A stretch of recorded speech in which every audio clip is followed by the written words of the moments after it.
Hello students. Today I am covering meal planning for infants, preschoolers and school going children. आज हम meal planning का part 4 करेंगे जिसमें हम शिशुओं और बच्चों के आहार के आयोजन के बारे में पढ़ेंगे। शिशुओं और छोटे बच्चों का पोषण बड़ा ही महत्वपूर्ण विषय है क्योंकि न केवल जीवन भर के लिए अच्छे स्वास्थ्य की बुनियाद पड़ती है बल्कि देश को सक्षम श्रम शक्ति भी मिलती है। उचित पोषण वर्तमान तथा भावी पीढ़ियों की उत्तरजीविता स्वास्थ्य तथा विकास के लिए बहुत ही महत्वपूर्ण है। शैशव काल एक ऐसी अवस्था है जब शिशु का विकास सबसे अधिक गति से होता है। जन्म के बाद ही शिशु अपने शारीरिक वजन को 6 मास में दुगना और 1 वर्ष में तिगुना कर लेता है। ऐसे ही उसकी हाइट 50 सेंटीमीटर से 75 सेंटीमीटर हो जाती है और रक्त की क्वांटिटी भी 17 ग्राम पर 100 ml हो जाती है। शिशुओं की पौष्टिक आवश्यकताएं। शिशु का प्रथम वर्ष में विकास बहुत ही तेज़ गति से हो रहा होता है। उसके शरीर के निर्माण, ऊर्जा उत्पत्ति और स्वास्थ्य के संरक्षण के लिए विभिन्न पौष्टिक तत्वों की उचित मात्रा में आवश्यकता होती है। अगर उसे उचित मात्रा में पौष्टिक तत्व नहीं मिले तो शिशु की हाइट वेट में चेंज नहीं आता, वो दुर्बल हो जाता है और उसके विकास क्रम भी धीरे हो जाता है। शिशु की ऊर्जा की आवश्यकता तेज़ होती है क्योंकि शिशु की वृद्धि दर तेज़ चल रही होती है, तंतुओं का विकास हो रहा होता है। उसके लिए माँ के दूध से शिशु को सभी आवश्यक अमीनो अम्ल मिलते हैं। वसा भी माँ के दूध से प्राप्त होता है। कार्बोज दूध के लैक्टोज में पाया जाता है। ये कैल्शियम और फास्फोरस के अवशोषण में हेल्पफुल होता है।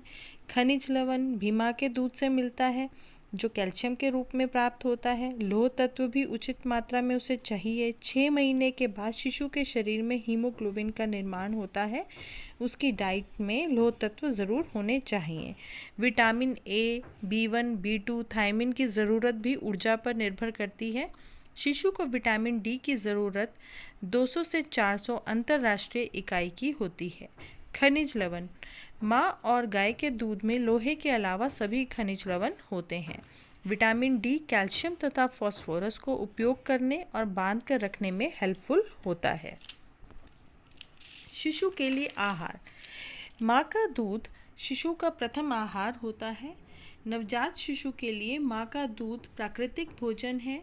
वह क्रिया जिसके द्वारा दूध स्रावित करने वाली ग्रंथियों से दूध स्रावित होता है उसे लैक्टेशन की प्रक्रिया कहते हैं। सामान्य रूप में शुरू के 4 महीने तक माता के दूध से शिशु की सभी पौष्टिक आवश्यकताओं की पूर्ति हो जाती है, परंतु 5 से 6 महीने के बाद माँ का दूध शिशु की बढ़ती हुई ज़रूरतों के लिए काफ़ी नहीं होता। नेक्स्ट आता है कोलोस्ट्रम। कोलोस्ट्रम बहुत ही इम्पॉर्टेंट क्वेश्चन बनता है कि कोलोस्ट्रम क्या है। ये आपका मल्टीपल चॉइस क्वेश्चन में भी आ सकता है, 2 मार्क्स के क्वेश्चन में भी आ सकता है। बच्चे के जन्म के तुरंत बाद के 2-3 दिनों में माँ के स्तन से दूध की बजाय गाढ़ा पीले रंग का द्रव निकलता है जिसे हम कोलोस्ट्रम कहते हैं। ये नवजात शिशु में रोग निरोधक क्षमता बढ़ाता है और शरीर के पाचक एंजाइम भी उत्तेजित करता है। इसको हम दूध नहीं बोलेंगे अपितु प्रोटीन और विटामिन ए का गाढ़ा स्राव बोल सकते हैं। नेक्स्ट क्वेश्चन बहुत ही इम्पॉर्टेंट है कि माता के दूध के क्या लाभ हैं, ये भी पूछा जाता है, बहुत बार पूछा जाता है। जब माता के दूध के लाभ की बात करते हैं तो इसके लाभों को पौष्टिक रोगों से लड़ने वाले मानसिक, आर्थिक, शारीरिक तथा अन्य लाभों के अंतर्गत भी हम बांट सकते हैं। तो अब हम बता रहे हैं कि माता के दूध के क्या लाभ हैं। आपको बहुत अच्छे से पॉइंट्स में याद कर लेने हैं। कोलोस्ट्रम से रोग प्रतिरोधक क्षमता का विकास होता है, नाड़ी संस्थान का विकास होता है, नाड़ी संस्थान को मजबूती मिलती है। ये नाड़ी संस्थान को जो मजबूती मिलती है ये टॉरिन से मिलती है। दूसरा, माता और शिशु के बीच भावनात्मक संबंध डेवलप होता है। पाचन संस्थान ठीक रहता है। कुपोषण से बच्चे का बचाव होता है। माता के दूध में कोई पैसा नहीं खर्च करना पड़ता, बहुत ही किफ़ायती होता है। इकोनॉमिकल फैक्टर जोड़ देते हैं, माँ का दूध सस्ता रहेगा, बाज़ार के दूध उपलब्ध दूध बहुत महंगे होते हैं। दूसरा, संक्रमण से बचाता है, शिशु की मृत्यु दर कम होती है। दूध ठीक तापमान पर बच्चे को उपलब्ध होता है, बच्चे को रक्तहीनता से बचाता है। विटामिन B1 और C पूरी तरह से शिशु को प्राप्त होते हैं क्योंकि ये दूध गर्म नहीं करना पड़ता, गर्म करने से ये दोनों विटामिन्स नष्ट हो जाते हैं। साथ ही साथ सबसे इम्पॉर्टेंट चीज़ जो माता का दूध है वो इजीली डाइजेस्टिबल है, बहुत ही आसानी से पच जाता है। नेक्स्ट आता है किन किन परिस्थितियों में हम माता का दूध बच्चे को नहीं दे सकते। माता अगर आवश्यकता से ज़्यादा वीक हो, अगर एनीमिया की पेशेंट हो, कोई बहुत सीरियस उसको इलनेस हो, जैसे कि कैंसर हो सकता है, माता को पीलिया हो रखा हो, जॉन्डिस हो रखा हो, माता का पोषण स्तर लो हो, माता फिर से प्रेग्नेंट हो या किसी बीमारी की वजह से स्ट्रॉन्ग एंटीबायोटिक्स ले रही हो, या शिशु का तालू चिपका हुआ हो। तालू चिपका होना यानी कि जैसे कि क्लेफ्ट पैलेट के केस में होता है, शिशु के लिप्स कटे हुए हों, तब भी हम माता का दूध नहीं देते, अवॉइड करवाते हैं। कभी कभी खुद ही माता इंटरेस्टेड नहीं होती, तो ऐसी परिस्थितियों में बच्चों को दूध नहीं पिलाना चाहिए। नेक्स्ट आ जाता है ऊपरी दूध। यदि माता शिशु को दूध नहीं पिला पा रही तो हमें शिशु को ऊपर का दूध देना चाहिए। ये 2 तरीक़ों से दिया जा सकता है। पशु दूध, जिसमें कि गाय का दूध आता है, गाय के दूध में कैसिन होता है। लास्ट स्लाइड में हमने जो पढ़ा था वो माता का दूध था। माँ के दूध में लैक्टोएल्बुमिन प्रोटीन होता है और गाय के दूध में कैसिन प्रोटीन होता है। याद रखना, ये भी MCQs में पूछा जा सकता है। तो ऊपरी दूध देने के 2 तरीके हैं। पशु दूध, जिसमें गाय का दूध मेन आता है, और दूसरा पाउडर वाला मिल्क पाउडर दूध आता है। पाउडर का दूध बनाते हुए बहुत ज़्यादा सावधानी बरतनी चाहिए। दूध बनाते समय कोई विसंक्रमित बर्तन का प्रयोग करना चाहिए। जो बॉटल हैं वो भी बॉइल्ड स्टरलाइज्ड होनी चाहिए। बचे हुए दूध को अगले आहार में नहीं देना चाहिए। शिशु को जब दूध पिलाना हो तभी दूध रेडी करना चाहिए, और पाउडर दूध के डब्बे को अच्छी तरह से बंद करके ठंडे और सूखे स्थान पर रखना चाहिए। ऊपरी दूध के क्या लाभ हैं? अगर माता को कोई बीमारी है तो उस बीमारी का बच्चे पे, कोई बालक पे, शिशु पर कोई प्रभाव नहीं पड़ता। शिशु की कोई भी व्यक्ति देखभाल कर सकता है, कहीं भी कर सकता है। ये वाला दूध बॉटल फीड कहीं भी दी जा सकती है बच्चे को। अगर मदर वर्किंग है तो पीछे से कोई भी उसको दूध दे सकता है, वो आराम से नौकरी कर सकती है। माता के कुपोषण का शिशु पर कोई प्रभाव नहीं पड़ता। दूध अधिक समय तक सुरक्षित रखा जा सकता है। नेक्स्ट, शिशु के लिए ऊपर का दूध देते हुए हमें कौन सी सावधानियां ध्यान में रखनी है कि दूध ज़्यादा महंगा ना हो, वो शिशु की पौष्टिक आवश्यकताओं को पूरा करता हो, दूध रोगाणुओं से मुक्त हो, दूध मिलावट वाला ना हो। नेक्स्ट आ जाता है आपका स्तन्य मोचन एवं पूरक आहार। स्तन्य मोचन उस समय शुरू होता है जब बच्चे को हम ऊपरी भोजन देना शुरू कर देते हैं और माँ का दूध छुड़ाने तक चलता रहता है। भारत में अधिकतर शिशु 6 महीने तक माँ के दूध पर निर्भर रहते हैं और उस समय उनका विकास संतोषजनक रहता है, परंतु 6 महीने के बाद माँ का दूध बच्चे की बढ़ती हुई न्यूट्रिशनल नीड्स को पूरा नहीं कर पाता। माँ का घटता हुआ दूध बढ़ते बच्चे की प्रोटीन और कैलोरी की आवश्यकता भी पूरी करने में समर्थ नहीं होता। साथ ही साथ दूध में विटामिन C नहीं होता, इसलिए फलों का जूस की पूर्ति इसके द्वारा आवश्यक हो जाती है। शिशु के यकृत में जमा लोहा बच्चे की आवश्यकता को 4 से 6 महीने तक ही पूरी कर सकता है। इसके बाद उसके आहार में लोह तत्व होना ज़रूरी हो जाता है। दूध में विटामिन D की भी कमी हो जाती है। ऊपरी आहार के द्वारा बच्चे को भोजन के विभिन्न स्वाद, सुगंध, टेक्सचर का पता चल जाता है। धीरे धीरे ऊपरी आहार शुरू करने से शिशु का पाचन संस्थान भी स्ट्रांग होना शुरू हो जाता है। दूसरा आ जाता है इसमें कि पूरक आहार क्या है। माता के दूध या ऊपरी आहार के अतिरिक्त जो खाद्य पदार्थ शिशु को उसकी पौष्टिक आवश्यकताएं पूरी करने के लिए दिए जाते हैं उसे हम पूरक आहार कहते हैं। पूरक आहार 3 भागों में हम बांट सकते हैं, जैसे कि तरल आहार, मसला हुआ आहार, ठोस आहार। तरल आहार में आपके एग्जाम्पल्स आ जाते हैं दूध, सूप, ताज़े फलों का रस। मसला हुआ कोमल आहार में पकी हुई दाल, सब्जियां, फलों का स्ट्यू आ जाता है। ठोस आहार में कच्ची सब्जियों के टुकड़े, फलों के टुकड़े आ जाते हैं।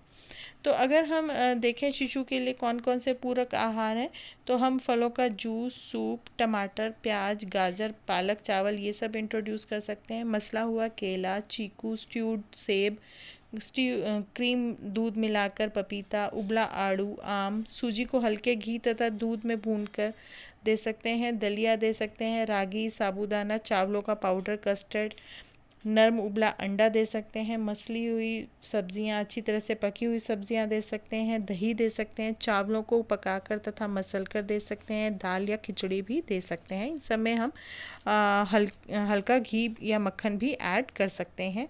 साथ ही साथ हरी पत्तेदार सब्जियां भी हम ऐड कर सकते हैं। दूसरा आपको ध्यान रखना है कि हम बिस्किट, पतली दाल या दूध में भिगोई चपाती भी बच्चे को दे सकते हैं। केले या खट्टे फल सर्दियों में नहीं देना, क्योंकि अगर खांसी होने के चांसेस उसमें बढ़ जाते हैं। सूप में थोड़ा नमक डाल सकते हैं, ज़्यादा काली मिर्च या मिर्च मसाले ना बढ़ाएं। नेक्स्ट आ जाता है कि स्कूल से जाने से पूर्व बच्चों के आहार का आयोजन। स्कूल जाने से पूर्व बच्चों का विकास, जो उचित विकास है, उनके स्वास्थ्य को दर्शाता है। स्वास्थ्य, वृद्धि और विकास किसी और कारक की अपेक्षा सर्वाधिक अच्छे पोषण पर ही निर्भर करते हैं। बच्चे की हाइट और वेट का बढ़ना ही उनके स्वास्थ्य को दर्शाता है। शैशव अवस्था के दौरान तेज वृद्धि हो रही होती है। पूर्व और मध्य बचपन के दौरान धीमी परंतु एक समान वृद्धि होती है। किशोर अवस्था के दौरान तेजी से वृद्धि होती है और वृद्धि में धीमे धीमे कमी होने तक, जब तक समाप्त ना हो जाए। ये 4 अवस्थाएं हैं जो बच्चे की लंबाई और वेट बढ़ने को देखती हैं।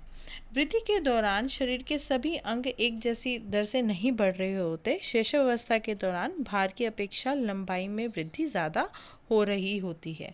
अपर्याप्त भोजन मिलने के कारण बच्चों में प्रोटीन, कैलोरी, विटामिन ए और लोहे की कमी हो जाती है, जिससे उनमें मैरस्मस, क्वाशियोरकर, अंधराता, एनीमिया जैसे विकार देखने को मिल सकते हैं और मृत्यु दर भी बढ़ सकता है।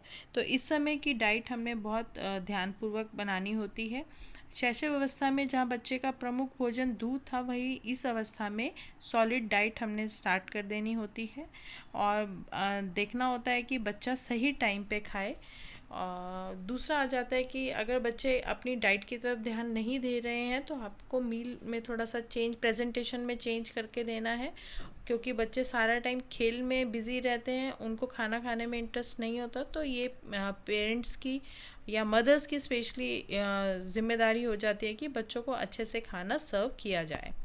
नेक्स्ट आ जाता है कि 1 से 6 साल के बच्चों की आहार व्यवस्था करते समय कौन सी इंपॉर्टेंट बातें ध्यान में रखेंगे। जैसा कि हमने डिस्कस किया अभी कि इट शुड बी अट्रैक्टिव, और छोटे बच्चों को खाना खिलाना कोई इजी टास्क नहीं है। बच्चों के लाइक्स और डिसलाइक्स को आपने ध्यान में रखना है। अगर आप उन्हें स्नैक्स दे रहे हैं तो कम क्वांटिटी में दें, वो मेन फूड से उसको सब्स्टिट्यूट ना करें। बच्चे को खुद ईटिंग हैबिट्स डेवलप करें, सेल्फ फीडिंग हैबिट्स डेवलप करें। बच्चे का पेट तभी भरता है और एक गुड फीडिंग हैबिट डेवलप होती है। बच्चे को ज़्यादा गर्म ना ज़्यादा ठंडा भोजन दें, गुनगुना भोजन दें।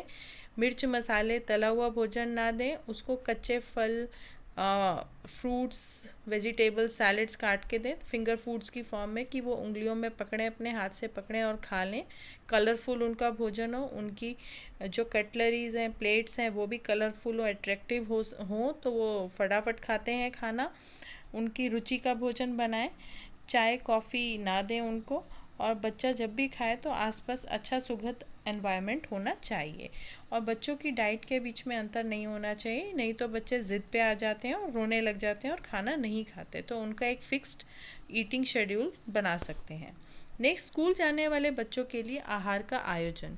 इस ग्रुप में 7 से 12 साल के बच्चे आ जाते हैं। इस आयु में बच्चे स्कूल जाना शुरू कर देते हैं, इसलिए उनको स्कूल जाने वाली अवस्था कहते हैं। इस अवस्था में बच्चे का सभी विकास हो रहा होता है अच्छी तरह से, शारीरिक, मानसिक, सामाजिक, संवेगात्मक। लगातार आकार और भार में वृद्धि हो रही होती है। वे अधिक क्रियाशील होते हैं, उनकी वृद्धि की गति कम होती है परंतु वृद्धि लगातार होती है। बच्चे की शारीरिक क्षमता अधिक हो रही होती है। लड़कियों की वृद्धि लड़कों की अपेक्षा तेज़ गति से होती है। लड़कों में लड़कियों की अपेक्षा मांसपेशियों के तंतु अधिक और वसा तंतु कम होते हैं। जो भी भिन्नता लिंग संबंधी होती है वह वयस्क अवस्था तक बनी रहती है। इस टाइम बच्चों की हमने कैलोरीज इनटेक भी देखनी है।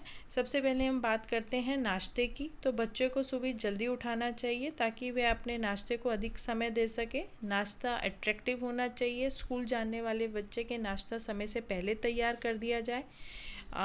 उसको नाश्ते से भी पहले अर्ली मॉर्निंग उसको 1 गिलास दूध देना चाहिए। नाश्ते में हम भरमा पराठे, दही, सैंडविच, फल, पूड़ा दे सकते हैं। टिफ़िन से बच्चे को हम देंगे ऐसी क्वांटिटी होनी चाहिए कि उसकी 1/5 कैलोरी इनटेक पूरा हो जाए। टिफ़िन तैयार करते समय हमने पौष्टिकता के सिद्धांत ध्यान में रखने हैं। आहार में विभिन्नता रखनी है। जो टिफ़िन हो उसमें आकर्षक ढंग से हम परोस सकते हैं चीज़ों को। वही जैसे हमने पिछले प्री स्कूलर्स की डाइट में पढ़ा था, हल्की मिर्च और मसाला डाल के उनका खाना बनाएं। भोजन पदार्थ सूखे हों, तरल ना हो। भोजन के टिफ़िन में प्रोटीन वाला ज़रूर भोज्य पदार्थ हो। बच्चे के टिफ़िन में नैपकिन डालें और नैपकिन में कोई पिन ना लगी हो कि उन्हें चुभे नहीं। टिफ़िन खाने के बाद बच्चे बाहर का खाना नहीं खाते हैं, इसलिए हमको एक अट्रैक्टिव मील और उनका पेट भरने वाली मील प्लान करनी चाहिए। बच्चे जिन खाद्य पदार्थों को घर में नहीं खाते वो बाहर जाके अपने फ्रेंड्स के साथ खा लेते हैं। बच्चे को हमें आराम से मेज़ पर खिलाना चाहिए। और इसमें नेक्स्ट आ जाता है आपका कि आप टिफ़िन में और क्या क्या ऑप्शंस दे सकते हैं। टिफ़िन में हम भरवा पराठा दे सकते हैं, बेसन मेथी का मिक्स पराठा दे सकते हैं, अंकुरित दाल का पराठा दे सकते हैं, इडली दे सकते हैं, पोहा, सब्जियों का सैंडविच, बेसन का चीला, कटलेट्स, वेज दलिया दे सकते हैं, आलू पूड़ी दे सकते हैं। और भी आपको कुछ ऑप्शंस अगर लगते हैं इंटरेस्टिंग तो आप वो भी बना के दे सकते हैं। लेकिन साथ में ध्यान रखना है कि आपको एक फ्रूट ज़रूर देना है। वैसे तो आजकल स्कूल्स में फ्रूट ब्रेक भी होता है, तो हमको एक हैंडी फ्रूट जो चिपचिपा ना हो और आराम से खाया जा सके ऐसा फ्रूट हम दे सकते हैं। नेक्स्ट आ जाता है कि 6 महीने के शिशु की पौष्टिक आवश्यकताएं, स्कूल जाने से पूर्व बालक की पौष्टिक आवश्यकताएं, स्कूल जाने वाले बच्चों की पौष्टिक आवश्यकताएं क्या क्या होती हैं। इसको एक चार्ट की फॉर्म में हम देखते हैं कि ऊर्जा इंटेक कितना इंक्रीज़ हो रहा है। तो ऊर्जा इंटेक इसमें काफ़ी इंक्रीज़ हो गया। अगर 6 मंथ्स तक का बच्चे को 980 किलो कैलोरीज ऑलमोस्ट चाहिए था अकॉर्डिंग टू वेट, वैसे होता है ये। तो स्कूल जाने से पूर्व वाले बालक की आवश्यकता 1690 किलो कैलोरीज है और स्कूल गोइंग बच्चे की एनर्जी इंटेक 2100 किलो कैलोरी है। प्रोटीन इंटेक भी काफ़ी बढ़ गया है, तो इसलिए हम उसकी प्रोटीन रिच डाइट बनानी चाहिए।